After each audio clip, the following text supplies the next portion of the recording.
Hey guys, it's Will. Did you miss the Big Bear wave? Here's what to do next. Hopefully, guys, enjoy it. Let's get into it. So, Big Bear AI stock. It's a stock we've been covering for about a week and a half. It was having a consistent uptrend before really breaking out, and we saw it push up Friday, what was about 24%. And we're able to, well, I kind of messed up actually. Let me say I got to hold $4,000 worth of this stock. Not a massive amount, not a small amount, but I was trading among different stocks like Rocket Lab and Tesla and these other ones that I'm all up on all these stocks that I'm trading in the low single digits to mid single digits. And I held and sold Big Bear AI.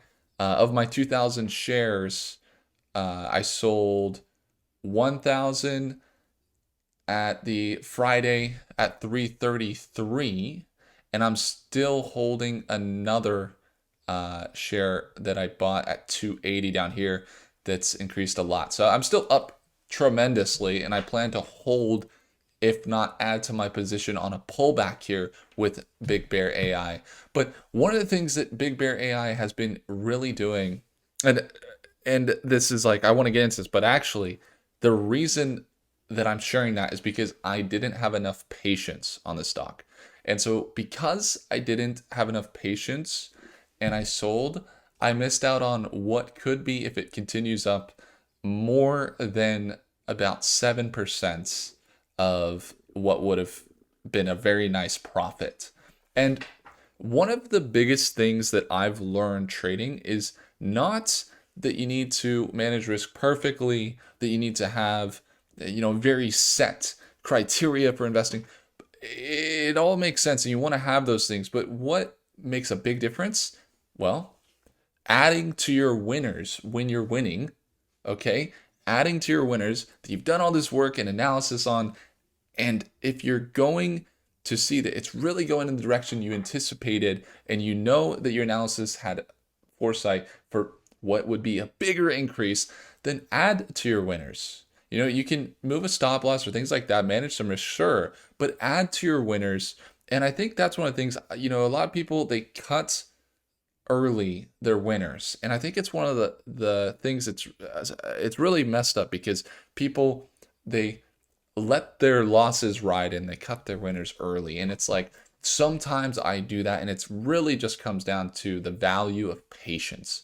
And so I want to share that with you guys today because I'm going to get into this. There could be some volatility. We could see it pull back and go up. It's really holding above the moving average. And there's been tremendous news, which we'll get into. But if it pulls back and it goes to 333 or what have you, this is a stock that has tremendously higher potential than what would be a few cents, like 30 cents, 50 cents here and there. And so your margin for error increases on the shorter amount of time frame when it comes to stocks like this. So you have to think about that. Okay, so I actually love to do analysis here with some help from AI. So we got the market cap, we're around 700 million. We got the support and resistance levels between 185 and near 350. So again, we're at 356. We just really testing that 350, but we broke above it, so we could have even further breakouts. The news is looking really good. Not only do they have peers in Palantir that they partnered with that is absolutely blowing up, but also, they are getting exposure from these C3.ai, which we recently covered. And outside of the news, right? They're partnering. You guys know they've got that Denver International Airport, among other airports. They're working with where you go and you walk through, and they have the AI scan you, and they don't have a lot of risk, and they have all this data that's processing. It makes it easy for you to go through security, things like that. But also you have them, strong tailwinds from defense and national security focus on AI integration in other pillars, and also increased government spending on AI.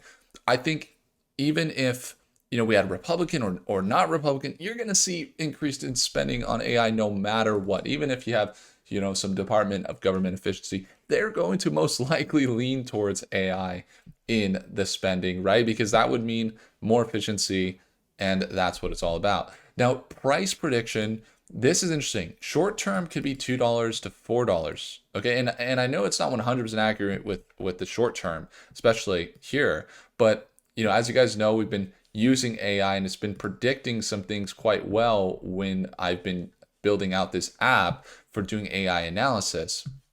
And the reason I do that is because I want to just click a button and know if it's going to go up or down.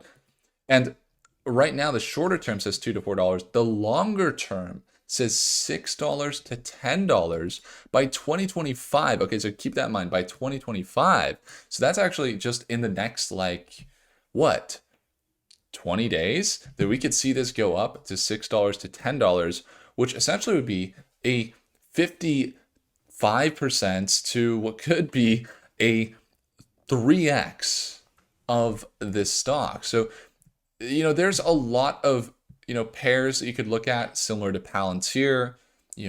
It could be compared to that of SoundHound AI and NVIDIA. When we look at this chart and what we've seen, I don't see too much slowing down. I mean, it's holding well above the 200-day moving average. Could see it pull back down. Absolutely, it's possible. And with that nearer term shorter of $2 to $4, we could see that happen. So if you're asking yourself, have you missed the wave? I would say I don't believe that I'm going to sell any of my BigBear.ai stock. And I believe that there's tremendous growth here in the end of December into 2025. And out of all the AI companies that I've analyzed, I've looked at the financials, I've looked at the earnings, I've looked at the actual product and what they're providing and how much value it provides to the marketplace. And this is one of the top companies that I've been able to identify. And that's why I want to keep you guys updated with it. And I don't want you to miss out on some of the catalysts that happen with this stock. So that's going to do it for this video, guys. Thank you so much for watching. I'll be covering it on Monday at Market Open in our live session for StockMate. That's where we go live every day at Market Open. It's that second link down below. Thank you guys so much for watching. I appreciate you all. If I earned your thumbs up, hit that like button. Do consider subscribing. I'll see you guys in the next video. Take care.